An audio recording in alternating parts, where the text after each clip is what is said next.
Je veux vous parler aujourd'hui de si seulement vous saviez. Nous traversons tous des déceptions dans la vie et des choses que nous ne comprenons pas. Parfois, nous faisons des erreurs et nous causons des problèmes à nous-mêmes.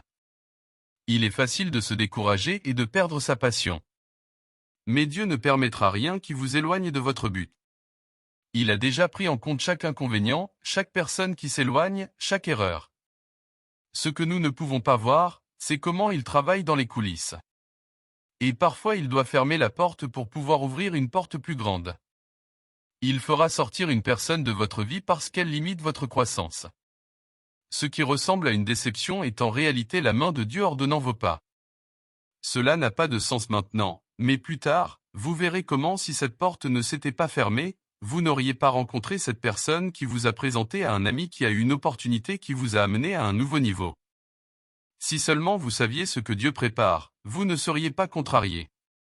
Si vous saviez seulement comment il va relier les points dans votre vie, comment tout va fonctionner pour votre bien, vous retrouveriez votre passion. Peut-être que vous avez traversé une perte, vous êtes découragé, pensant que vous avez vu vos meilleurs jours. Je sais que c'est difficile, mais si seulement vous saviez que Dieu remplacera ce que vous aviez perdu.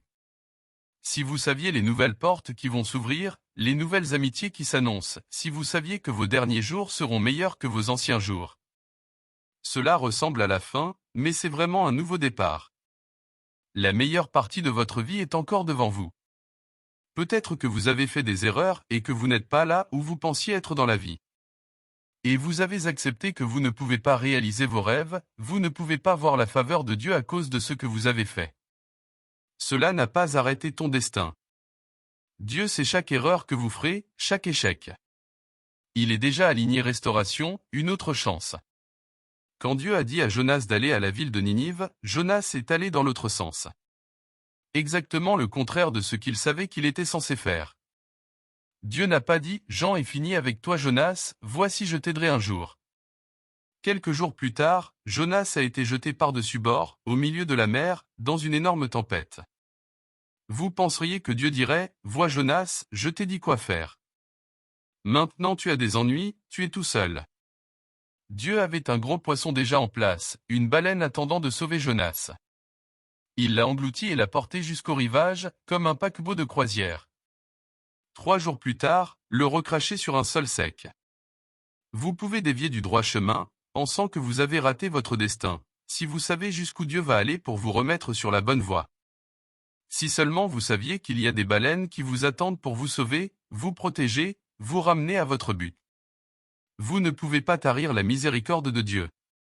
Vous ne pouvez pas aller trop loin, trop bas. Le psalmiste a dit, « Si je vais au fond de l'océan, Dieu tu y étais. Si je vais dans les hauteurs du ciel, tu y es toujours. » Lorsque le poisson a recraché Jonas, Dieu lui a dit d'aller à la ville de Ninive. Il lui a donné une autre chance. Cette fois, Jonas est parti. Il a repris le cours, il a rempli son objectif. Vous avez peut-être suivi votre propre chemin, fait des choses qui n'étaient pas les meilleures, vous pensez que Dieu n'aurait rien à voir avec vous. Mais comme Jonas, vous pouvez toujours devenir ce pourquoi vous avez été créé. Ne restez pas assis, se sentant condamné, à écouter l'accusateur vous rappeler tout ce que vous avez fait de mal. Si seulement vous saviez ce que Dieu allait faire, comment il ne va pas simplement vous restaurer, pas simplement vous faire sortir et vous mettre sur la touche, il va vous remettre sur le droit chemin. Son appel est toujours sur votre vie. La mission qu'il a pour vous n'a pas été annulée parce que vous avez fait un détour. Il va toujours vous honorer. Vous allez toujours voir des rêves se réaliser, vous allez toujours avoir une famille en bonne santé. Si seulement vous saviez ce que Dieu faisait dans les coulisses, si seulement vous saviez comment il élabore son plan pour votre vie. Si vous saviez ce qu'il a commencé, il finira. Si vous saviez seulement comment il se bat pour vous, vous lui feriez confiance. Vous vivriez d'un lieu de paix, d'un lieu de foi. Vous ne combattriez pas toutes les choses que vous n'aimez pas, les déceptions, les retards, les trahisons, ça devait arriver, ça fait partie de son plan. Vous ne pourriez pas entrer dans la plénitude de votre destin sans eux. C'était inconfortable, cela n'avait aucun sens, mais vous ne verriez pas votre grandeur sans ces défis. Jean chapitre 4, Jésus voyageait avec ses disciples de Judée à Galilée. Ils s'arrêtèrent à Samarie et les disciples allèrent en ville pour acheter de la nourriture. Jésus attendait à un puits. À midi, cette femme samaritaine est venue au puits pour puiser de l'eau. Elle avait été mariée 5 fois et vivait avec le 6e homme. Elle avait accumulé rejet et chagrin d'amour. Elle a été exploitée. Elle se sentait honteuse, indigne, peu attirante, dévalorisée, en plus on parlait d'elle, faisant des remarques désobligeantes. À tel point qu'elle venait au puits à midi, le moment le plus chaud de la journée. Tous les autres sont venus le matin. Mais elle ne voulait voir personne. Elle ne voulait pas sentir leur jugement, entendre leurs commentaires. Étant petite, je suis sûre qu'elle rêvait de se marier, d'avoir une famille heureuse. Mais la vie ne s'est pas déroulée comme elle l'avait pensé. Elle avait fait des erreurs. D'autres personnes lui avaient fait du mal, maintenant elle souffrait et se sentait seule. Au puits, Jésus lui demanda de boire. La femme a été surprise parce qu'à l'époque les Samaritains n'avaient rien à voir avec les Juifs. En plus de cela, dans cette culture, un homme ne parlerait jamais à une femme qu'il ne connaît pas, mais j'aime le fait que Jésus a enfreint les règles pour atteindre les gens. Il est allé à l'encontre du protocole, de ce qui était accepté, pour relever les déchus, restaurer les brisés, soigner les blessés. Elle a dit à Jésus, « Tu es un Juif. Je suis un Samaritain. Pourquoi tu me demandes à boire ?» Jésus lui dit, « Si tu savais le don que Dieu a pour toi et qui je suis, tu me le demanderais et je te donnerais de l'eau vive. » Il disait, « Si seulement vous saviez ce que je suis sur le point de faire pour vous, si vous saviez seulement comment je suis sur le point de guérir les blessures, de restaurer votre sens de la valeur, de vous pousser vers votre but, alors vous me donneriez volontiers un verre d'eau. » Elle réplique, « Mais monsieur, vous n'avez rien pour puiser de l'eau. Vous n'avez pas de seau. Où allez-vous puiser cette eau vive? Et d'ailleurs, es-tu plus grand que notre ancêtre Jacob qui nous a donné ce puits? » Jésus a dit, « Si vous buvez cette eau, vous aurez bientôt soif. Mais quand tu boiras de l'eau que je te donne, tu n'auras plus jamais soif. » Elle a dit, « S'il vous plaît, donnez-moi cette eau. » Jésus a commencé à lui parler de sa vie et comment elle avait eu 5 maris. Elle était étonnée de voir à quel point il savait tout. Elle a dit, « Monsieur, vous devez être un prophète. Je sais qu'un jour le Messie, le Christ viendra. » Jésus lui dit, « Je suis le Messie. » La première personne à qui Jésus a dit qu'il était le Messie n'était pas un dirigeant influent, n'était pas un prêtre de la synagogue, n'était pas le maire de la ville, c'était cette dame, une dame qui avait fait des erreurs, une dame qui avait été maltraitée, une dame qui a souffert de chagrin d'amour, dame qui a souffert d'un chagrin d'amour, la moins probable. Vous avez peut-être fait des erreurs, des gens vous ont fait du mal, vous avez traversé de mauvaises passes. Dieu vous dit, si seulement vous saviez ce que je suis sur le point de faire. Si vous saviez comment je vais faire des miracles de vos erreurs. Si seulement vous saviez comment je vais vous restaurer, vous guérir, faire quand même quelque chose de grand de votre vie.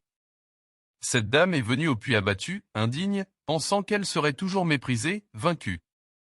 Mais elle est partie ce jour-là avec une nouvelle passion, une nouvelle image d'elle-même. Elle se voyait comme précieuse, rachetée, pardonnée.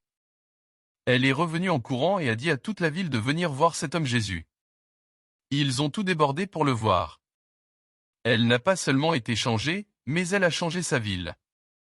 Maintenant, elle n'était plus méprisée, elle avait du respect. Elle n'était plus brisée, indigne, elle se sentait précieuse. Elle savait qu'elle était une enfant du Dieu Tout-Puissant. Ce qui est intéressant, c'est que la Samarie n'était pas le chemin le plus court entre la Judée et la Galilée. Il y avait un chemin plus rapide, mais Jésus a dit, « Je dois passer par la Samarie. » J'entends les disciples dire, « Jésus, c'est un long chemin, il fait chaud, nous sommes déjà fatigués, prenons le raccourci. » Jésus a dit, « Non, il y a une femme là-bas dont j'ai besoin de voir. Quelqu'un qui a fait des erreurs, quelqu'un qui a fait fausse route, quelqu'un qui a été rejeté, qui se sent oublié. Je dois lui dire ce que je vais faire. » Cette femme venait d'une culture qui adorait les idoles. Leur Dieu était fait de pierre, sans vie, sans réponse. Jésus s'est présenté et a dit, « Je vais vous donner de l'eau vive. » Ils étaient habitués au Dieu mort. Il a dit, « Je suis le Messie. Je suis le Dieu vivant. » Vous pouvez avoir de gros obstacles, vous ne voyez pas comment vous pouvez surmonter la maladie, comment vous pouvez briser la dépendance, comment vous pouvez réaliser votre rêve. Mais si vous saviez qui est notre Dieu. Il n'est pas un Dieu faible, sans vie, limité qui vivait. Une statue que nous pouvons vénérer. Notre Dieu est vivant. Il fend toujours les mers rouges. Il ramène encore à la vie des choses mortes. Il protège encore dans la fournaise ardente. Il fait toujours des rivières à partir de déserts. Il fait encore tomber des murs. Il bat encore des géants. Il opère encore des changements et à minuit. Il est encore un traceur de chemin, il garde ses promesses, il opère des miracles. Comme cette femme, la vie vous a peut-être joué des tours. Vous avez peu faire des compromissions, pensant qu'il ne peut y avoir mieux, vous avez accepté de vivre avec la dépendance, accepté les limites que la vie vous a imposées. Dieu dit, si vous saviez ce que je m'apprête à faire. Je suis sur le point de te promouvoir dans la pandémie, je suis sur le point de t'honorer devant tes ennemis, je suis sur le point de te guérir malgré ce que dit le rapport, je suis sur le point de te libérer de ce qui semble permanent. Je suis sur le point d'amener quelqu'un dans votre vie mieux que vous n'aviez imaginé. Si seulement vous saviez ce que Dieu prépare, vous retrouveriez votre enthousiasme. Ces mauvais incidents n'ont pas arrêté votre objectif. Les erreurs que tu as commises n'ont pas annulé ton destin. Vous êtes sur le point de voir Dieu se manifester dans votre vie. Mon père a vécu une grande déception. Il s'est marié à un jeune âge, et malheureusement le mariage n'a pas fonctionné. Les chefs de la dénomination lui ont dit qu'il ne serait plus jamais pasteur, que l'échec l'avait disqualifié. Il a finalement quitté son église et a commencé à vendre des assurances. Il était très abattu sur lui-même, vivant condamné, pensant qu'il avait connu ses meilleurs jours. Mais le même Dieu qui est venu au puits pour cette femme brisée et seule, est venu vers mon père. Papa pensait que tout était perdu, qu'il ne serait jamais pasteur, qu'il ne serait jamais au ministère, qu'il n'aurait jamais de famille. Mais Dieu a dit, si vous saviez ce que je vais faire. Si vous saviez que vous alliez rencontrer Dolores Pilgrim, une jeune étudiante en soins infirmiers et tomber amoureux. Si vous saviez que vous allez avoir 4 enfants moyens et un enfant exceptionnel. Si seulement vous saviez que vous alliez être pasteur de Lakewood et avoir une influence dans le monde entier, vous ne vivriez pas vaincu, abattu sur vous-même à cause de vos erreurs. Vous ne perdriez pas votre enthousiasme à cause de ces mauvaises impasses. Nous sommes coincés dans le chagrin d'amour, la déception, la culpabilité, la honte, j'aurais dû faire mieux, ce qui n'allait pas avec moi, Dieu sait que nous sommes humains. Arrête d'être si dur avec toi-même. Vos erreurs n'ont pas arrêté ce que Dieu a prévu pour votre vie. Tu n'es pas si puissant. Si vous pouviez arrêter votre destin, aucun de nous n'y arriverait. Abraham a fait une erreur en ayant un bébé hors mariage qui n'a pas arrêté l'enfant promis. Il est quand même appelé le père de notre foi. S'il a fait des erreurs et n'a pas raté son but, vous ne devriez pas vous en vouloir parce que vous avez fait des erreurs.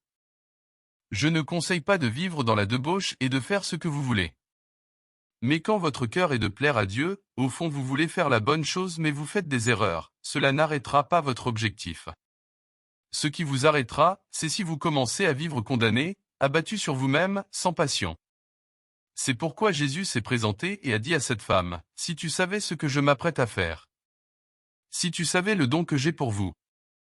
Si seulement vous saviez à qui vous parlez. » Il disait, « Je ne suis pas n'importe qui.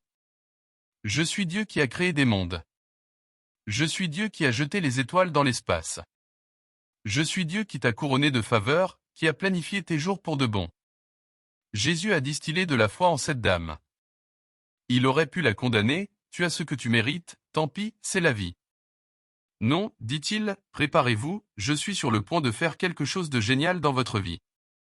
Vous avez peut-être eu votre part de revers. Vous pouvez trouver de bonnes raisons pour lesquelles vous ne pouvez pas être heureux, pourquoi vous ne pouvez pas vous marier, pourquoi votre entreprise ne peut pas réussir. Dans votre propre force, cela peut être vrai. Mais vous n'êtes pas seul. Le Dieu qui vous insuffle la vie vous dit, si vous saviez les portes que je m'apprête à ouvrir, si vous saviez la faveur que je m'apprête à vous rendre, si vous saviez comment je vais relier les points. Ces choses que vous ne comprenez pas, qui étaient douloureuses, qui n'étaient pas justes, je les ai vues et elles vont toutes fonctionner pour vous. Il vous mène vers un avenir incroyable, vers quelque chose de mieux que vous ne l'aviez imaginé. Adolescent, le père de Joseph lui a donné un manteau de plusieurs couleurs. Ce manteau représentait la faveur. Il était le plus jeune fils à l'époque et le préféré de son père. Joseph avait un grand rêve de diriger une nation. Il savait que la main de Dieu était sur lui, mais ses frères n'aimaient pas la faveur dans sa vie. Lorsque Joseph s'est présenté pour les surveiller dans une autre ville à la demande de leur père, ils ont pensé que c'était leur grande chance de se débarrasser de Joseph. Il est significatif qu'il lui ait ôté sa robe de plusieurs couleurs et l'ait jetée dans un puits. Ils ont tué un animal, y ont mis du sang, ont ramené la robe à leur père et ont dit qu'ils l'avaient trouvée en cours de route. Leur père, Jacob, avait le cœur brisé, il a dit qu'un animal sauvage avait tué Joseph. Ce qui est intéressant, c'est qu'ils lui ont enlevé la robe, mais ils n'ont pas pu prendre la faveur. Ils l'ont vendu comme esclave, Joseph avait la faveur de travailler pour son propriétaire. Il a été faussement accusé et mis en prison, mais Joseph avait la faveur en prison. 13 ans plus tard, le pharaon fit un rêve qu'il ne comprit pas. Ils ont appelé Joseph hors de la prison. Il a interprété le rêve pour le pharaon. Il a été tellement impressionné, a-t-il dit, qui mieux que Joseph pour diriger notre nation? L'Écriture dit que le pharaon a mis une robe royale sur Joseph. Il a enlevé ses vêtements de prisonnier et il a mis une robe d'influence, d'autorité, une robe d'honneur. Je peux imaginer qu'au cours de ces 13 années, il y a eu des nuits solitaires où Joseph a pensé à cette robe colorée que son père lui avait donnée. Quand ses frères l'ont arrachée, il était tellement déçu, navré, trahi par sa propre famille. Il a perdu quelque chose qui était important pour lui, cela ne semblait pas juste. Pourquoi est-ce arrivé? Mais quand le pharaon l'a revêtu de cette nouvelle robe, une robe qui disait que je conduis une nation, une robe de grande autorité, une lumière s'est allumée pour Joseph. Il s'est rendu compte que cela devait arriver. J'ai dû perdre la robe de plusieurs couleurs pour obtenir cette robe royale. La robe de Mani Kolour était censée être temporaire. Dieu avait quelque chose de plus grand, de meilleur, de plus gratifiant. Parfois, nous sommes déçus de ce que nous avons perdu. Nous savons que c'était bien, cela représentait une faveur, mais cela n'a pas duré. La porte s'est fermée, le prêt n'a pas abouti, la personne est partie. Nous ne comprenons pas pourquoi cela n'a pas fonctionné. Pourquoi ai-je perdu ce manteau aux multiples couleurs? Cela signifiait tellement pour moi. Mais si seulement vous saviez ce que Dieu est sur le point de faire, si vous pouviez voir le manteau d'influence, le manteau d'honneur, le manteau d'autorité qui vient, vous comprendriez que tout cela fait partie du plan de Dieu. Il faut lui faire confiance quand ça n'a pas de sens. Il ne vous laissera pas perdre votre manteau de plusieurs couleurs à moins qu'il y ait une robe royale qui soit dans votre avenir. Si vous saviez où ces déceptions vous mènent. Comme avec Joseph, vous avez dû être expulsé, ils ont dû être jaloux, ils ont dû vous trahir. Ce n'est pas que Dieu vous a oublié, c'est qu'il vous positionne avec une plus grande influence, un plus grand honneur, une plus grande faveur. Peut-il vous faire confiance lorsque la robe de Mani Kolour est prise? Garderez-vous une bonne attitude, ne deviendrez-vous pas amer, ne penserez-vous pas avoir connu vos meilleurs jours? Joseph a eu de nombreuses occasions d'abandonner son rêve. Dans la fosse se sentant oublié, travaillant dans un pays étranger contre son gré. En prison pour quelque chose qu'il n'a pas fait. Comment est-il resté encouragé? Je crois la même chose. Dieu qui est venu au puits pour rencontrer la femme qui souffrait, le même Dieu qui est venu vers mon père quand il avait le cœur brisé, est venu vers Joseph et lui a chuchoté, « Si seulement tu savais ce que je vais faire, si tu savais comment je vais relier les points, si vous saviez comment vous ne manquerez jamais cette robe de plusieurs couleurs quand j'aurai fini. » C'est toujours Small Voice qui lui rappelait que Dieu est au contrôle, que ses pas étaient ordonnés, que ce que Dieu avait commencé, il le finirait. Êtes-vous découragé par ce qui n'a pas fonctionné, qui vous a fait du mal, pourquoi cela prend-il si longtemps? Si seulement vous saviez ce que Dieu prépare, si vous saviez seulement les portes qu'il est sur le point d'ouvrir, si vous saviez seulement comment il va vous justifier, vous guérir, vous promouvoir, alors vous lui feriez confiance quand vous ne comprenez pas, restez dans la foi quand cela n'a pas de sens, faites la bonne chose quand la mauvaise chose s'est produite. Le fait que vous ayez perdu la robe de Mani Kolour, que vous ayez traversé des déceptions, des trahisons, des injustices, c'est un signe que quelque chose de génial est en route. Ce que Dieu est sur le point de faire dans votre vie ne compensera pas seulement chaque tort, chaque injustice, mais ce sera si gratifiant que vous ne penserez pas à ce que vous avez perdu. J'ai entendu parler de cette jeune femme, elle allait rencontrer les parents de son fiancé pour la première fois. Ils étaient connus pour être très pointilleux et pas facilement impressionnés. Elle était nerveuse à propos de tout ça. Et elle s'est assurée que sa tenue était parfaite et qu'elle avait l'air du mieux qu'elle pouvait. Mais en sortant, elle a accidentellement renversé une canette de Coca-Cola. elle a heurté le sol et a éclaboussé ses chaussures et ses jambes de pantalon. Elle ne pouvait pas y croire, de tous les temps, elle essayait de bien paraître et c'est arrivé. Elle n'a pas eu le temps de se changer, elle s'est juste essuyée du mieux qu'elle a pu et a continué son chemin. Chez son fiancé, elle a rencontré les parents, ils ont visité pendant un certain temps. Ils ont un petit chien qu'ils ont depuis des années. Tout le temps que ce chien était au pied de cette jeune femme. Il la suivait à travers la maison et ne la quittait pas. Quand elle s'est arrêtée, le chien s'est arrêté. Où elle était assise, le chien était assis. Pendant 2 heures, le chien a été le meilleur ami de la fille. Quand elle était sur le point de partir, la mère a dit « Nous avons eu beaucoup de monde chez nous, mais ce chien n'a jamais aimé quelqu'un comme toi. Il doit y avoir quelque chose de très spécial en vous. » Elle n'avait pas réalisé que le chien aimait l'odeur de coque sur son pantalon. Parfois, ce que nous pensons être une déception est en réalité la main de Dieu. Ces façons ne sont pas nos moyens. Au lieu d'être frustré par ce qui ne marche pas, essayez une approche différente et dites « Dieu, je te fais confiance. Je ne le comprends peut-être pas, c'est peut-être inconfortable, mais je sais que vous ne l'auriez pas permis si cela ne fonctionnait pas à mon avantage. Si seulement vous saviez ce que Dieu va faire, vous resteriez en paix. Si vous saviez seulement comment il va relier les points, vous ne combattriez pas tout ce qui ne va pas dans votre sens. Si vous saviez seulement comment il va prendre vos erreurs et en faire des miracles, comment vos mauvais choix ne le sont pas va arrêter votre destin, alors vous retrouverez votre passion, vous réveillerez votre foi et recommencerez à rêver, recommencerez à espérer, recommencerez à croire. Il y a une dame dans l'écriture nommée Rahab. Elle était une prostituée. Elle n'aimait pas qui elle était devenue. Elle n'a jamais pensé qu'elle finirait là où elle était, mais la vie a une façon de prendre des virages et nous nous retrouvons déçus, blessés, en dysfonctionnement. Elle se sentait coincée, comment pourrait-elle s'en sortir? Elle vivait dans une ville qui adorait les idoles. Je pouvais imaginer que certaines nuits, elle regardait les étoiles et disait « Dieu, si tu es réel, aide-moi à changer. Dieu me montre un meilleur chemin. » Les pensées ont dit « Es-tu fou? Dieu n'aurait jamais rien à faire avec vous. Regarde comment tu vis. » Mais quand vous faites un pas vers Dieu, il viendra en courant vers vous. Dieu ne juge pas comme les gens jugent. Les gens vont vous radier, vous rabaisser, vous ne pouvez rien faire de grand, vous avez fait trop d'erreurs, vous venez de la mauvaise famille, vous n'êtes pas assez talentueux, si vous saviez comment Dieu vous voit. Il vous appelle un chef-d'œuvre. Il a mis du sang royal dans vos veines. Il vous a couronné de faveur. Vous avez des graines de grandeur. Rien de ce que vous avez fait n'a diminué votre valeur. Rien de ce que vous avez fait ne l'a fait vous aimer moins. Il va encore faire quelque chose d'important de votre vie. Joshua a envoyé des hommes pour espionner sa ville. La ville de Jéricho. Le mot est sorti qu'il était là. Rahab a caché les espions dans sa maison, s'est assuré qu'il était en sécurité. En retour, l'épice lui a dit que quiconque était dans sa maison lorsque les Israélites ont attaqué la ville, il serait épargné. Rahab et ses proches sont les seuls à avoir survécu. Ce fut le tournant. Rahab n'a épousé un homme de la tribu de Juda.